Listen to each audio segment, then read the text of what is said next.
Hello बच्चों, कैसे हैं। पीके केमिस्ट्री क्लासेस में आपका स्वागत है। तो बच्चों, आज हम पढ़ने वाले हैं इलेक्ट्रोकेमिस्ट्री का एक नया टॉपिक पढ़ने वाले हैं। क्या है? इलेक्ट्रोड विभव। आज हम पढ़ेंगे इलेक्ट्रोड विभव के बारे में पढ़ेंगे। तो इलेक्ट्रोड विभव देखिए क्या है। इलेक्ट्रोड विभव इसको हम कहते हैं, इसको अर्ध शेल विभव भी इसको हम कहते हैं, या इसी का एक तीसरा नाम है एकल इलेक्ट्रोड विभव कहते हैं। और इसको हम कैसे प्रदर्शित करते हैं? ई से प्रदर्शित करते हैं। इलेक्ट्रोड विभव को हम किससे प्रदर्शित करते हैं? ई से प्रदर्शित करते हैं। इंग्लिश में इसको हम कहते हैं इलेक्ट्रोड पोटेंशियल, और इसको हाफ शेल पोटेंशियल कहते हैं, और इसको हम कहते हैं सिंगल इलेक्ट्रोड पोटेंशियल। और शॉर्टकट में हम इसको प्रदर्शित करते हैं ईपी।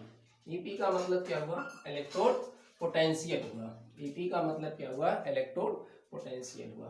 तो देखिए, इलेक्ट्रोड पोटेंशियल हम किसे कहते हैं। देखिए, ये साम्यावस्था पर हम लेंगे।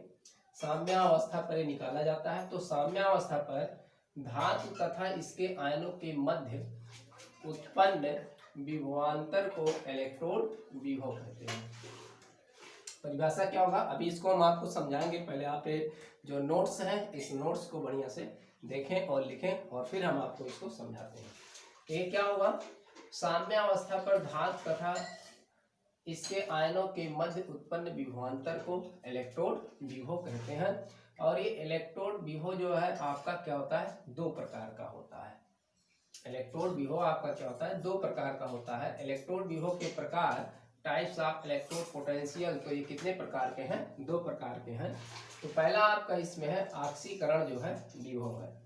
ऑक्सीकरण विभव है, इसको हम कहते हैं इसमें ऑक्सीडेशन पोटेंशियल, यानी कि शॉर्टकट में कहें तो इसको हम ओपी कहेंगे।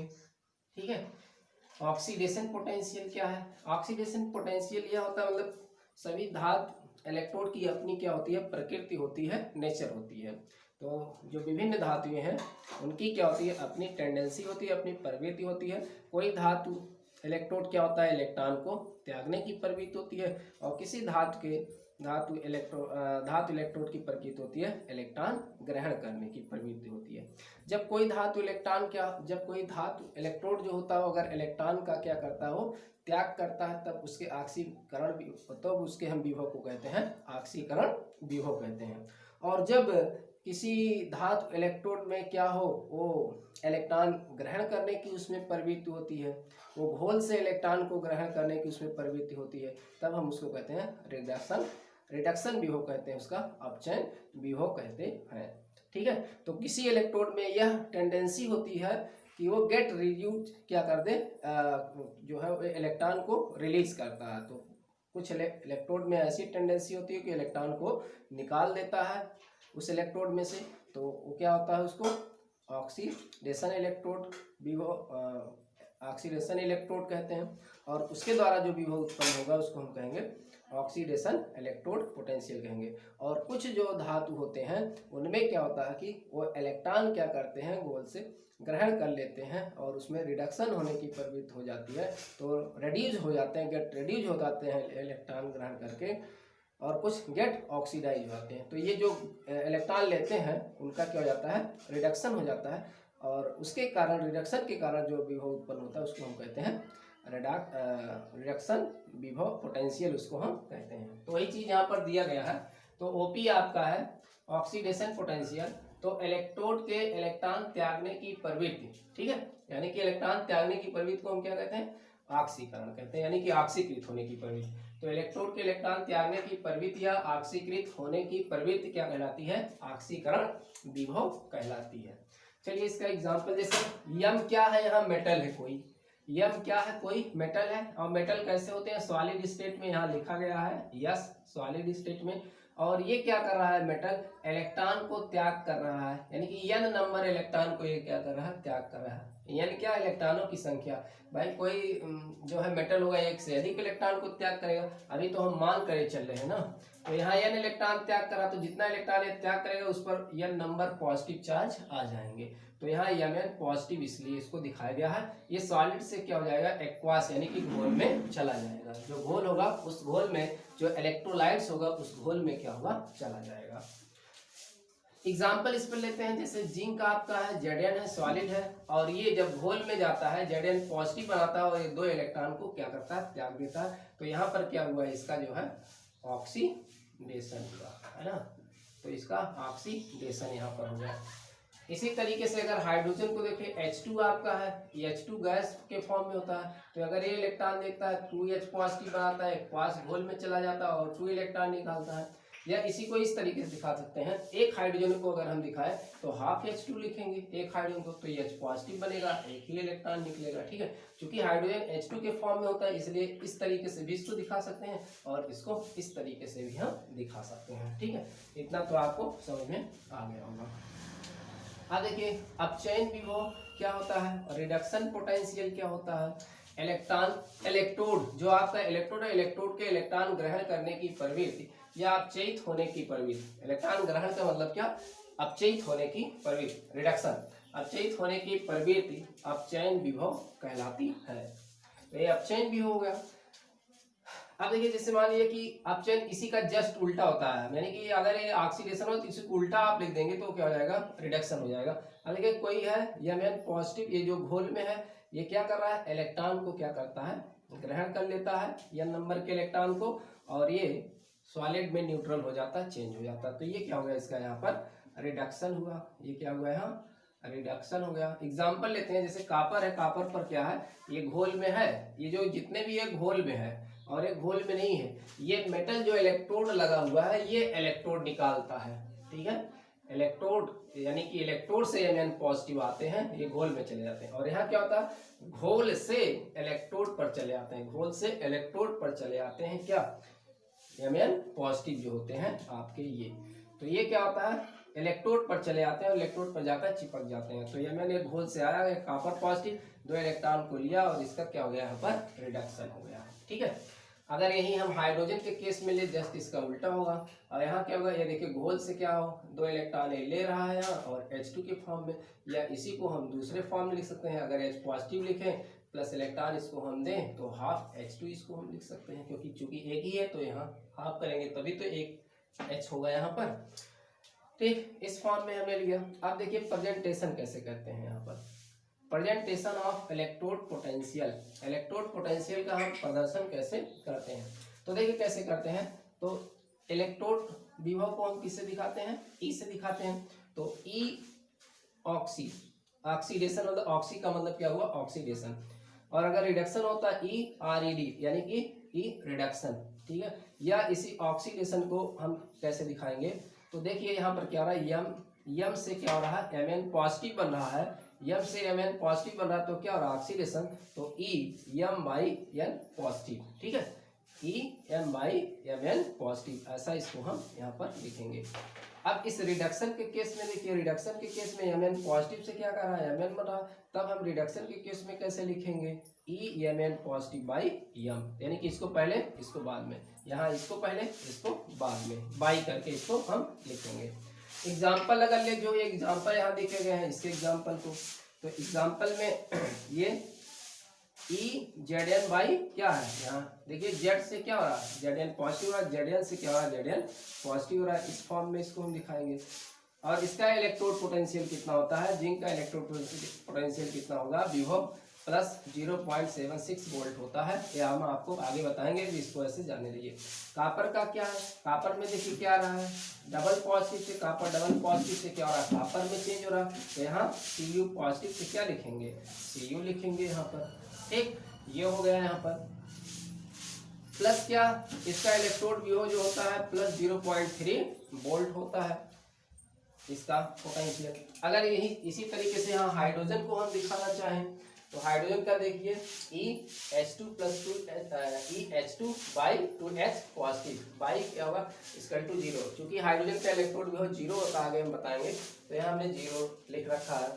अगर इसी को इस केस में लिखेंगे H2 यहाँ और 2H पॉजिटिव यहाँ पर, इस केस में हम इसको जो है लिख सकते हैं यहाँ पर H2H पॉजिटिव, या इसको इस केस में इसको हम यहाँ लिख सकते हैं ऐसे। यहाँ हाफ आपका हाफ H पॉजिटिव इस केस में है, और यहाँ जो है ये आपका सेम हो गया है, ये दूसरे केस में हो गया, इसको आप चेंज कर दीजिए, यहाँ ये इस तरीके से 2H पॉजिटिव और यहाँ H2 यहाँ होगा, ठीक है, क्योंकि यहाँ H2 है, 2H पॉजिटिव बाई है, यहाँ 2H पॉजिटिव बाई H2 के सामने होगा।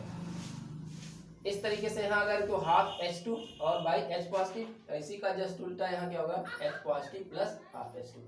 तो ये वाला क्या है, यहाँ ये जो है आपका ऑक्सीडेशन के केस में है, ये क्या है ऑक्सीडेशन के केस में, ये क्या है आपका रिडक्शन के केस में है, ये आपका क्या है रिडक्शन के केस में है, ये आपका क्या है रिडक्शन के केस में है, ठीक है। जब भी देखिए यहाँ पॉजिटिव प्लस बढ़ रहा है तो यहाँ जीरो से क्या हो रहा है प्लस हो रहा है, तो ये ऑक्सीडेशन हो रहा है। यहाँ क्या है प्लस से जीरो हो रहा है तो ये क्या हो रहा है आपका रिडक्शन हो रहा है। यहाँ पर रिडक्शन के केस में है, यहाँ क्या है ऑक्सीडेशन के केस में। यहाँ देखिए क्या ऑक्सीडेशन के केस में है, यहाँ क्या आपका रिडक्शन के केस में है, ठीक है। तो ये इस समीकरण के अनुसार, इस समीकरण के अनुसार, क्योंकि इसको हम इस तरीके से भी लिख सकते हैं, ठीक। तो ये आपको समझ में आया होगा। अब देखिए मानक इलेक्ट्रोड विभव, जो यही आपके इलेक्ट्रोड विभव है हमने पढ़ा, इसी को हम क्या कह लें मानक इलेक्ट्रोड विभव कह लें। लेकिन मानक इलेक्ट्रोड विभव हम कब इसको मानते हैं, किसी भी इलेक्ट्रोड विभव को उस समय मानक इलेक्ट्रोड विभव माना जाता है जब इलेक्ट्रोड निकाय का ताप क्या हो 25 डिग्री सेल्सियस हो। कितना हो 25 डिग्री सेल्सियस हो, यानी कि 298 केल्विन पर हो। दूसरा क्या है इलेक्ट्रोड निकाय में उपस्थित विलयन का सांद्रण क्या हो 1 मोल प्रति लीटर हो, ठीक है। तीसरा पॉइंट क्या है यदि किसी गैस का प्रयोग किया जाता है तो उसका दाब क्या होना चाहिए 1 ATM, यानी कि 1 वायुमंडल दाब उसका होना चाहिए। तो ये तीनों कंडीशन क्या है, ये तीनों कंडीशन बनाते हैं क्या मानक इलेक्ट्रोड विभव को। तो जो इलेक्ट्रोड विभव होता है उसको हम मानक इलेक्ट्रोड विभव तब हम कह सकते हैं जब ये तीनों कंडीशन को वो क्या करता हो फॉलो करता हो। तब इन तीनों कंडीशन को फॉलो करके हम क्या डिफिनेशन लिख सकते हैं, ये जब गैस आपका होगा तब ATM लेंगे, नहीं तो ये दो कंडीशन केवल आपका क्या होगा लागू होगा। जब गैस होगा तो ATM वाला है आपका तीसरा कंडीशन लागू होगा। अब जब गैस नहीं होगा तो यही केवल दो कंडीशन क्या होंगे लागू होंगे। तो यहाँ इसी परिभाषा को जो इलेक्ट्रोड पोटेंशियल का परिभाषा हमने लिखा वही परिभाषा यहाँ भी होगा उसी टाइप से, लेकिन यहाँ कंडीशन आपको क्या लिखना होगा 25 डिग्री सेल्सियस और 1 मोलर सांद्रण जो है का वो आपके घोल होना चाहिए। तो देखिए यहाँ डिफिनीशन क्या हो जाएगा, साम्यावस्था पर 298 केल्विन पर जब एक इलेक्ट्रोड को उसके आयनों की 1 मोल यानी कि 1 मोलर सांद्रण वाले विलयन में डुबोया जाता है तो उत्पन्न इलेक्ट्रोड विभव को मानक इलेक्ट्रोड विभव कहते हैं, ठीक है। तो परिभाषा वैसे ही है, लेकिन यहाँ पर आपको क्या जोड़ा गया है 298 केल्विन और 1 मोलर सांद्रण का जो आपका घोल होगा विलयन होगा वो होगा। देखिए मानक इलेक्ट्रोड विभव को मानक अपचयन विभव के रूप में प्रदर्शित किया जाता है। तो जो मानक इलेक्ट्रोड विभव होता है वो उसको हम किस रूप में प्रदर्शित करते हैं, मानक अपचयन विभव के रूप में प्रदर्शित किए जाते हैं। अच्छा इसको जैसे कह दिया मानक, तो यहाँ पर जो इलेक्ट्रोड विभव होंगे ये आपके दो हैं, ऑक्सीकरण इलेक्ट्रोड विभव, अपचयन इलेक्ट्रोड विभव। अगर हम मानक अवस्था पर इसको हम कहें 25 डिग्री सेल्सियस और 1 ATM दाब और 1 मोलर सांद्रण के कंडीशन पर कहें तब क्या होगा आपका, इसको तो हम कह सकते हैं क्या कह सकते हैं मानक ऑक्सीकरण विभव, और इसको हम क्या कह सकते हैं मानक अपचयन विभव कह सकते हैं ना। और यहाँ एक चीज और की जो मानक अपचयन इलेक्ट्रोड विभव होता है इसको E0 से प्रदर्शित करते हैं, इसको E0 से हम प्रदर्शित करते हैं, इसको कहते हैं स्टैंडर्ड इलेक्ट्रोड पोटेंशियल, यानी कि शॉर्टकट में इसको हम कहते हैं SEP कहते हैं। और इसको डिनोट कैसे हम करते हैं E0 से करते हैं, और इसको E से प्रदर्शित करते हैं, इसको E0 से प्रदर्शित करते हैं। तो आपको ये समझ में आ रहा होगा जो आपके इलेक्ट्रोड विभव है वो आपके दो टाइप के हैं, वो एक जो ऑक्सीकरण विभव और एक क्या आपका अपचयन विभव है, ठीक है। ये तब का है जब मानक अवस्था पर नहीं है आपका 25 डिग्री सेल्सियस और एक मोलर सांद्रण कंसंट्रेशन और 1 ATM दाब का कंडीशन हो, तब के लिए नहीं है। जब आप ये लगाएंगे एक कंडीशन, ये वाला कंडीशन लगा देंगे तो मानक इलेक्ट्रोड जो विभव होता है वो मानक इलेक्ट्रोड विभव भी तब आपका क्या हो जाएगा, जैसे इलेक्ट्रोड विभव यहाँ आपके दो प्रकार के हैं ऐसे मानक इलेक्ट्रोड विभव भी आपके क्या हो जाएंगे दो प्रकार के हो जाएंगे। तो यहाँ दो प्रकार के जो बताए गए हैं तो यह भी आपके क्या होंगे जैसे बिना मानक अवस्था पर आपके इलेक्ट्रॉन विभव 2 है, ऑक्सीकरण विभव, अपचयन विभव है, उसी तरीके से क्या होगा, मानक इलेक्ट्रॉन विभव अगर कहें तो ये भी 2 होगा। तब यहाँ आगे क्या लिख देंगे, अगर मानक पर इसको अगर हम कहें तो हम क्या कहेंगे, इसको शॉर्टकट में हम क्या कहेंगे, आरपी, इसको क्या कहेंगे, आरपी शॉर्टकट में कहेंगे, इसको ओपी कहेंगे। जब मानक अवस्था पर हम इसको कहेंगे तो स्टैंडर्ड ऑक्सीडेशन पोटेंशियल हो जाएगा और ये स्टैंडर्ड रिडक्शन पोटेंशियल हो जाएगा। तो इसको हम क्या कह देंगे, अगर इसको हम मानक अवस्था पर अगर अब लें तो मानक ऑक्सीकरण भी हो जाएगा। ये क्या हो जाएगा, मानक अपचयन भी हो जाएगा। केवल आप समझिए, इसको लिखना नहीं, जैसे पहले लिखा वैसे आप लिख लेंगे। लेकिन जब मानक अवस्था पर हम इस कंडीशन पर इस वाले को अब लागू करेंगे तो इसको हम मानक अपचयन भी हो कहेंगे और इसको हम क्या कहेंगे, इसको मानक ऑक्सीकरण भी हो, इसको मानक अपचयन भी हो। तब हम इसको क्या कहेंगे, स्टैंडर्ड ऑक्सीडेशन पोटेंशियल कहेंगे, इसको एसओपी कहेंगे। और इसको हम क्या कहेंगे, स्टैंडर्ड रिडक्शन पोटेंशियल, इसको एसआरपी हम कहेंगे, है ना। जब मानक अवस्था पर कहेंगे तब इसको हम कहेंगे, जब मानक अवस्था पर हम कहेंगे तब इसको एसओपी कहेंगे हम। अभी तो ये ओपी है, इसको हमने आपको बताया है, और ये क्या है, आरपी आपका है, ये हमने आपको बताया, ये आरपी बताया है, ये ओपी बताया है। लेकिन जब ये मानक अवस्था पर हम इसको ऑक्सीकरण अपचयन विभव को कहेंगे तब हम इसको कहेंगे स्टैंडर्ड ऑक्सीडेशन पोटेंशियल, और इसी को हम कहेंगे आपका स्टैंडर्ड रिडक्शन पोटेंशियल, हम इसको कह देंगे, ठीक है। तो ये आपका हुआ यहाँ पर। अब देखिए यहाँ जो आपके मानक जो अपचयन विभव होते हैं और जो ऑक्सीकरण विभव होते हैं, इनके आंकिक मान तो समान होते हैं, लेकिन साइन क्या होता है, अपोजिट होता है। साइन क्या होता है, अपोजिट होता है। जैसे हम एग्जांपल्स के रूप में हम आपको बताते हैं। अब तो ये तो आप कर ले जाएंगे इसको, ये इसको आप लिखेंगे बढ़िया से, नोट्स इस तरीके से बनाएंगे।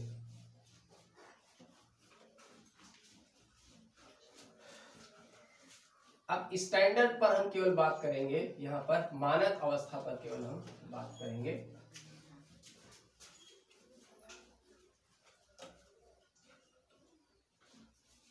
वीडियो चल रहा है, ओके। देखो अगर हम मानक अवस्था पर यहाँ पर बात करें,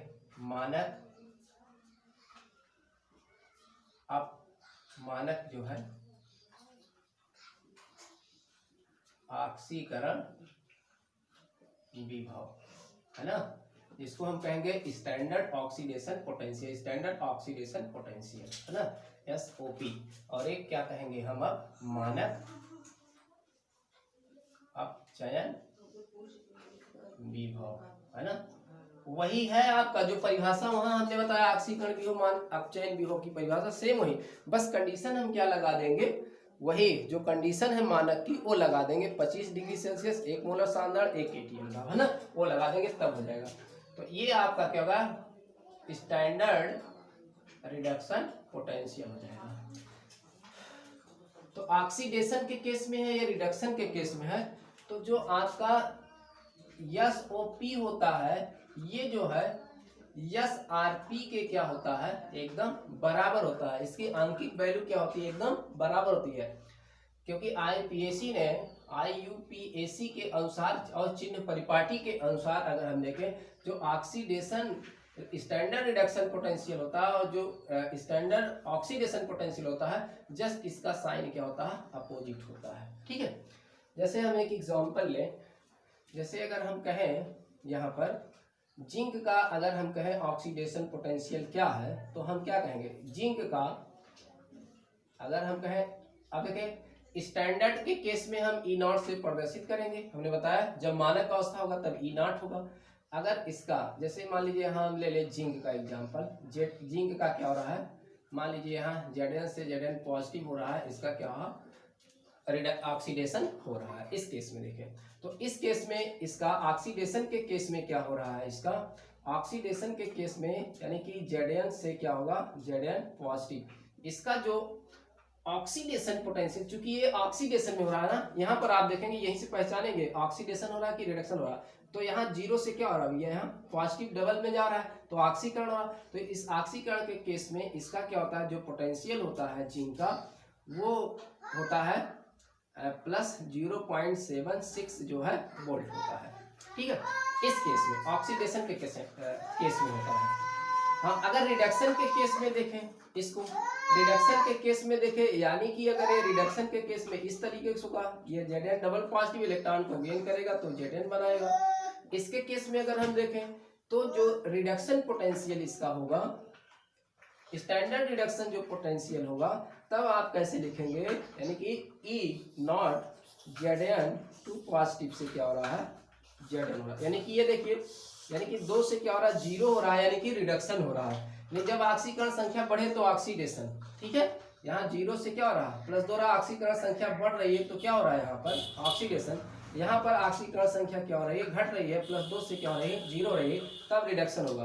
अब इस केस में यहाँ पर क्या होगा, इसका भी वैल्यू क्या होगा, 0.76 वोल्ट ही होगा, लेकिन रिडक्शन के केस में इसकी वैल्यू क्या होगी, यहाँ माइनस होगी, ठीक है, साइन इसका क्या होगा, माइनस। तो याद रहे आपको, ऑक्सीडेशन अगर स्टैंडर्ड ऑक्सीडेशन पोटेंशियल है तो वो क्या होगा, रिडक्शन स्टैंडर्ड रिडक्शन पोटेंशियल क्या होगा, वैल्यू वही होगी, बट साइन क्या होगा, यहाँ पर चेंज होगा। अगर ये प्लस है तो ये वाला क्या होगा, आपका माइनस होगा, ठीक है। अब एक कापर के बारे में हम आपको समझाते हैं। यहाँ पर अगर कापर के बारे में हम यहाँ समझाएं तो कापर का क्या होता है, Cu डबल पॉजिटिव अगर है यहाँ पर, तो ये इलेक्ट्रॉन गेन करके क्या हो जाता है, Cu सॉलिड बनाता है एक्वा से। तो यहाँ क्या हो रहा है, ये देखिए 0 हो रहा है, यहाँ रिडक्शन हो रहा है ना। तो अगर रिडक्शन के केस में इसकी वैल्यू देखें ई नॉट स्टैंडर्ड पर, तो ये क्या होगा, यहाँ पर देखिए Cu डबल पॉजिटिव से क्या होगा, यहाँ Cu, ये आपका रिडक्शन, यही आपको देखना। अगर रिडक्शन के केस में है तो वही वैल्यू हम सवाल लगाने में आगे यूज करेंगे। अगर रिडक्शन के केस में नहीं दिया है तो उसकी साइन क्या करेंगे हम, ऑक्सीडेशन के केस में दिया तो उसकी साइन हम तुरंत चेंज कर देंगे, ठीक है। अब ये क्या होगा, इसका क्या होता है, रिडक्शन के केस में प्लस जो है 0.3 क्या होता है, वोल्ट होता है यहाँ पर। अगर इसी को हम जस्ट उल्टा कर दें, यानी कि Cu से क्या हो रहा हो, ये Cu पॉजिटिव में चेंज हो रहा हो और 2 इलेक्ट्रॉन रिलीज कर रहा हो, तब क्या होगा यहाँ पर इसका ई नॉट जो है क्या हो रहा है, ये Cu से क्या हो रहा है, Cu पॉजिटिव हो रहा है, तो यहाँ क्या हो रहा है, ऑक्सीडेशन हो रहा है। तो ऑक्सीडेशन में इसकी SOP क्या होगी, यहाँ पर -0.34 क्या होगी, वोल्ट होगी, ठीक है। तो यानी कि आपको यहाँ पर ये देखना होगा, यही चीज आपको यहाँ पर क्या होगा, देखना होगा, ठीक है। आपको समझ गए। हमें क्या देखना है, ध्यान रखिएगा, हमें क्या देखना है, SRP किस केस में हमें देखनी है, इसको तो भूल जाइए आप, इस केस में हमें बिल्कुल भी नहीं देखना। हमें किस केस में देखना है, स्टैंडर्ड रिडक्टेंस पोटेंशियल के रूप में देखना। और ये आपको यहाँ से पता चलेगा, ये जो आपका दिया होगा प्रदर्शन जो किया होगा ई नॉट सेल, यहाँ से आप देखेंगे कि क्या हो रहा है, बढ़ रहा है कि क्या हो रहा है, घट रहा है। तो अगर घटने के केस में हम देखेंगे, हमेशा रिडक्शन के केस में देखेंगे, ऑक्सीडेशन के केस में इसको हम कभी भी नहीं देखेंगे रिडक्शन के केस में। हाँ, अगर ऑक्सीडेशन के केस में दिया है तो हम उसको क्या कर देंगे, उसकी जो वैल्यू होगी प्लस होगी तो माइनस कर देंगे, अगर माइनस है तो क्या कर देंगे, प्लस कर देंगे, ठीक है। तो ये आपको समझ में आ गया होगा। अब हम आपको समझाते हैं जो इलेक्ट्रोड आपके कैसे ये हुए थे, हम इसको वो समझाते हैं कैसे ऑक्सीकरण होता है, कैसे जो है रिडक्शन होता है इलेक्ट्रोड का, उसको हम समझाते हैं। तो ये चीजें बहुत इंपॉर्टेंट है, इसको आप दिमाग में इसको डालिएगा।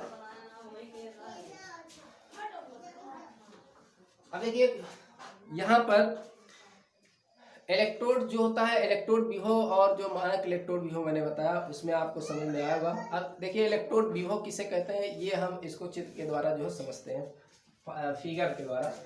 जैसे देखिए सभी इलेक्ट्रोड की अपनी क्या होती है, टेंडेंसी होती है। जैसे मान लीजिए ये क्या है, Mn पॉजिटिव आयन का क्या है, सोल्यूशन है, क्या है यहाँ पर, इसमें Mn पॉजिटिव आयन सोल्यूशन है, मतलब ये आपका घोल है, इलेक्ट्रोलाइट्स इसमें घोल है। अब इसमें क्या है, हम एक इलेक्ट्रोड लगा देते हैं, यहाँ पर इलेक्ट्रोड लगा देते हैं यहाँ पर। तो ये कोई क्या है, मेटल रॉड है। तो कुछ मेटल रॉड की क्या होती है, टेंडेंसी होती है। पहले मतलब ये टेंडेंसी 3 तरीके की होती है, जब धातु परमाणु आयन में कोई परिवर्तन ना हो। पहला कंडीशन है जब धातु परमाणु या आयन में कोई परिवर्तन ना हो। कोई परिवर्तन ना हो का मतलब ना तो इलेक्ट्रोड का क्या हो ऑक्सीडेशन हो, ना तो क्या हो उसका रिडक्शन हो। ठीक है, तो यह आयन का ये क्या है आपका घोल है, इस पर Mn पॉजिटिव चार्ज है इस घोल पर, और ये आपका क्या है मेटल रॉड है यहाँ पर। अब क्या होगा यहाँ से ना तो यहाँ से इसमें क्या होगा ये ना तो Mn आयन के पॉजिटिव के फॉर्म में ये इलेक्ट्रॉन ना तो इलेक्ट्रॉन त्याग करे Mn पॉजिटिव के रूप में, ना तो ये घोल में आएगा, और ना ही इस घोल से जो घोल का Mn पॉजिटिव आयन इसमें है, Mn पॉजिटिव आयन जो खुद पहले से इसमें, ना तो ये इलेक्ट्रोड पर जाएगा। यानी कि ना तो इस Mn पॉजिटिव में कोई चेंज होने वाला है, तो Mn जो पॉजिटिव यहाँ है इसमें कोई चेंज नहीं होने वाला है, और जो आपका मेटल है इसमें भी कोई भी चेंज होने वाला नहीं है। अर्थात ऐसे इलेक्ट्रोड में क्या होगा ना तो ऑक्सीकरण ही होगा और ना ही क्या होगा रिडक्शन ही होगा। तो ऐसे इलेक्ट्रोड को हम क्या कहेंगे नल इलेक्ट्रोड कहेंगे। क्या कहेंगे नल इलेक्ट्रोड इसको हम कहेंगे, या इसको कहते हैं जीरो इलेक्ट्रोड कहते हैं।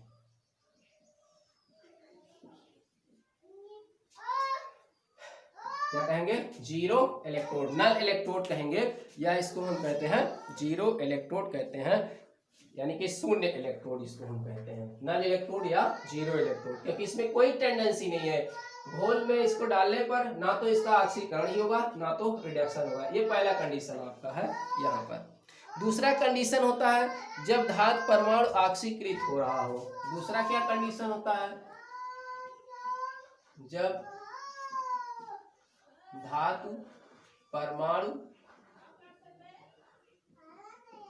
ऑक्सीकृत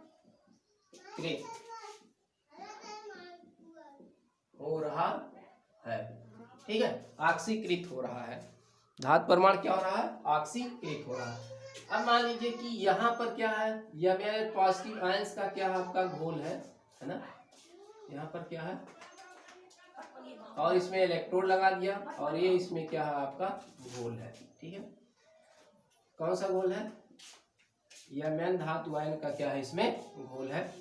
तो अब क्या होगा कुछ इलेक्ट्रोड रॉड की क्या होती है मेटल रॉड में, ये जो आपका क्या है मेटल रॉड है, इस मेटल रॉड में क्या टेंडेंसी होती है कि ये मेटल रॉड यहाँ से खुद जो है ऑक्सीकृत होकर ये Mn पॉजिटिव का घोल पहले से ही यहाँ पर, लेकिन ये भी क्या होता है Mn पॉजिटिव रॉड खुद घुलकर Mn पॉजिटिव के फॉर्म में क्या होता है इसमें आने लगता है। यानी कि Mn पॉजिटिव इसमें पहले से ही है और Mn पॉजिटिव और भी इसमें क्या होता है आने लगता है। और लेकिन इलेक्ट्रॉन Mn पॉजिटिव तो यहाँ था, लेकिन इलेक्ट्रॉन को क्या करता है इसी इलेक्ट्रोड पर क्या करता है ये छोड़ देता है, जिससे ये इलेक्ट्रोड क्या हो जाता है आपका जो ये इलेक्ट्रोड है ये क्या हो जाता है यहाँ पर ऋण आवेशित हो जाती है। क्या हो जाती है ऋण आवेशित हो जाती है, और इसके सापेक्ष क्योंकि विलयन में क्या होता है Mn पॉजिटिव आयन आ रहा है तो इसके सापेक्ष इस घोल पर क्या आता है पॉजिटिव चार्ज आ जाता है। यानी कि इस घोल पर क्या आ जाएगा यहाँ पर जो ये घोल है, ये जो घोल है इस पर क्या आ जाएगा यहाँ पर पॉजिटिव चार्ज जो है डेवलप हो जाएगा। यहाँ पर इस घोल में पॉजिटिव चार्ज डेवलप ज्यादा हो जाएगा जस्ट अपोजिट। यानी कि जब किसी धातु की क्षण को क्या करते हैं उसी के वैद्युत अपघट्ट के घोल में हम क्या करते हैं डुबोते हैं, तो ये धातु की क्षण जो होती है इस विलयन के सापेक्ष क्या होती है धन आवेशित अथवा ऋण आवेशित होती है। अगर ये क्या होती है इलेक्ट्रॉन इस रॉड के इलेक्ट्रॉन त्यागने की प्रवृत्ति है, घोल इलेक्ट्रोड से ये घोल में आने की प्रवृत्ति है Mn पॉजिटिव बना कर ये, तो क्या होगा इस इलेक्ट्रॉन यहाँ पर छोड़ देगा और ये Mn पॉजिटिव घोल में आ जाएगा, जिससे इस घोल में क्या होगा पॉजिटिव आयन की संख्या बहुत ज्यादा हो जाएगी और एक घोल क्या हो जाएगा धन आवेशित हो जाएगा पूरा, और इस इलेक्ट्रोड पर क्या आ जाएगा ऋण आवेश आ जाएगा।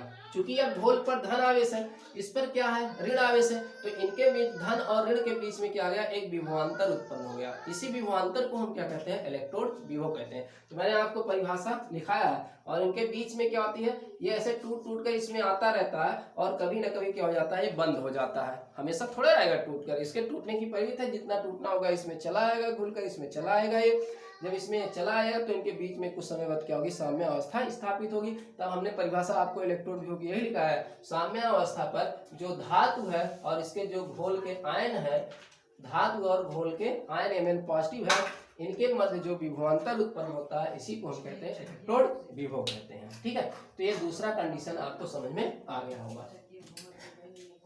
जैसे अगर यहाँ अगर ये जिंक का राड होता तो ये जिंक क्या होता है, टूट कर Zn पॉजिटिव। अगर यहाँ जिंक ये राड है, मान ले कि ये क्या है, जिंक राड है, तो ये क्या होगा, घोल के रूप में Nn पॉजिटिव के फॉर्म में जो है ये घोल में जिंक यहाँ पर आने लगेगा और ये इलेक्ट्रॉन इसी पर रह जाएंगे और ये आपकी जिंक की जो क्षण होगी क्या होगी, ऋण आवेशित हो जाएगी। ठीक है, आपको समझ में आ गया।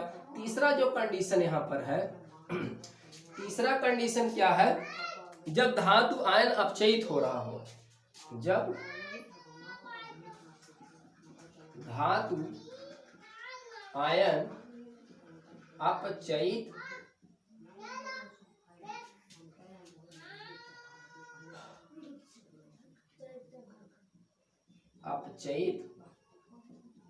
हो रहा है।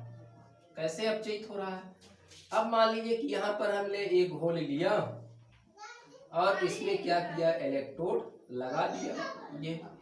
अब देखिए यहाँ जो ये घोल है इस पर कौन सा चार्ज है, घोल Mn। भाई Mn का कोई मेटल है, इस पर Mn जो है पॉजिटिव चार्ज है इस घोल पर। अब इस घोल में क्या है भाई, Mn पॉजिटिव ये है। अब इसकी टेंडेंसी क्या होगी, यहाँ पर ये वाले खुद क्या होंगे, घोल से इस इलेक्ट्रोड पर क्या होंगे, जाने लगेंगे और इस घोल के पास क्या है, इलेक्ट्रॉन यहाँ पर अधिकता में होते हैं, सॉरी इस इलेक्ट्रोड के पास इलेक्ट्रॉन ज्यादा होता है और ये यहाँ से जाते हैं, इलेक्ट्रॉन को क्या करते हैं, ले लेते हैं। यानी कि Mn जो आपका Mn पॉजिटिव है, इलेक्ट्रोड से ये इलेक्ट्रॉन क्या करते हैं, ले लेते हैं, तो ये क्या बना लेते हैं, Mn सॉलिड बना लेते हैं, है ना, यही हुआ। अब क्या हुआ, चूंकि ये Mn पॉजिटिव यहाँ पर जा रहा है, Mn क्या हो रहा है, Mn पॉजिटिव यहाँ पर जा रहा है, तो ये इलेक्ट्रोड कैसा हो जाता है, ये इस घोल के सापेक्ष क्या हो जाता है, पॉजिटिव हो जाता है और इसके सापेक्ष इस घोल में क्या आ जाता है, नेगेटिव चार्ज, क्योंकि पॉजिटिव जा रहा है तो यहाँ नेगेटिव ज्यादा बनेगा, यहाँ पर पॉजिटिव जा रहा है नेगेटिव जा रहा है। अगर मान ले हम यहाँ पर कॉपर सल्फेट का घोल है तो इस घोल में क्या होंगे, Cu पॉजिटिव होंगे और क्या होगा, सल्फेट होगा, तो सल्फेट तो यहीं पर रह जाएगा, लेकिन Cu पॉजिटिव जाकर क्या होगा, ये Cu जो पॉजिटिव है ये इलेक्ट्रॉन को लेकर क्या करेगा, ये Cu के फॉर्म में जो है इलेक्ट्रोड पर जाकर क्या होगा, जमा हो जाएगा। अब बताइए यहाँ पर, अब एक क्षण क्या हो गई, धन आवेशित, ये घोल आपका क्या हो गया, ऋण आवेशित। अब धन और ऋण के बीच में क्या हो गया, विभवांतर उत्पन्न हो जाता है। तो यही तो हम कहते हैं साम्यावस्था पर धातु इलेक्ट्रोड और धातु आयन के मध्य उत्पन्न हुए विभवांतर को हम क्या कहते हैं, इलेक्ट्रोड विभव कहते हैं। लेकिन चूंकि यहाँ पर टेंडेंसी इस इलेक्ट्रोड की क्या है, घोल से Mn इलेक्ट्रॉन लेने की टेंडेंसी है, घोल से Mn इलेक्ट्रॉन को Mn धातु को ले रहा, आयन को ले रहा है और इस इलेक्ट्रोड से इलेक्ट्रॉन लेकर क्या हो रहा है, ये जो है यहाँ पर रेड्यूज हो रहा है, यानी कि इसका रिडक्शन यहाँ पर हो रहा है घोल से। देखिए एक तो क्या हुआ, यहाँ इलेक्ट्रोड से घोल में आता है, यहाँ दूसरा क्या हुआ, यहाँ घोल से क्या हुआ, इलेक्ट्रोड पर जाता है। जब इलेक्ट्रोड से घोल में आता है तो क्या होता है, आपका ऑक्सीडेशन होता है यहाँ पर। तो इसके कारण जो इस ऑक्सीकरण के कारण जो विभव उत्पन्न होता है उसी को हम कहते हैं ऑक्सीकरण विभव, और इस रिडक्शन के कारण जो इसमें विभव उत्पन्न होता है उसको हम कहते हैं क्या, रिडक्शन विभव कहते हैं। और यही जब क्या हो, यही प्रक्रिया जब क्या हो, हम 25 डिग्री सेल्सियस ताप और 1 मोल सांद्रण के घोल से में कराएं, इस कंडीशन पर कराएं, तब इस इलेक्ट्रोड विभव को हम क्या कहेंगे, यस ओपी कहेंगे और इसको हम क्या कहेंगे, यस आर पी कहेंगे। तब कंडीशन पर अगर हम करें, इसके इस कंडीशन पर करें अगर हम इसको, तब क्या होगा, स्टैंडर्ड ऑक्सीडेशन पोटेंशियल और ये क्या होगा, स्टैंडर्ड रिडक्शन पोटेंशियल इसको हम कहेंगे। तो ठीक, अब आपको समझ में आ गया इलेक्ट्रोड कितने टाइप के होते हैं। एक आपका नल इलेक्ट्रोड होता है जिसमें ना तो ऑक्सीडेशन ही होता है ना तो रिडक्शन होता है, हाँ, लेकिन ये वैद्युत धारा का संचालन करता है। और ऐसे इलेक्ट्रोड कौन से लिए जाते हैं, यहाँ पर ग्रेफाइट या प्लेटिनम के लिए जाते हैं, क्योंकि ग्रेफाइट और प्लेटिनम का जो यहाँ पर होता है इलेक्ट्रोड, वो ना तो उसका ऑक्सीडेशन होता है ना तो उसका क्या होता है, रिडक्शन होता है। यानी कि ना तो घोल में कुछ होता है परिवर्तन ऑक्सीडेशन में, ना तो इलेक्ट्रोड पर ही होता है कोई।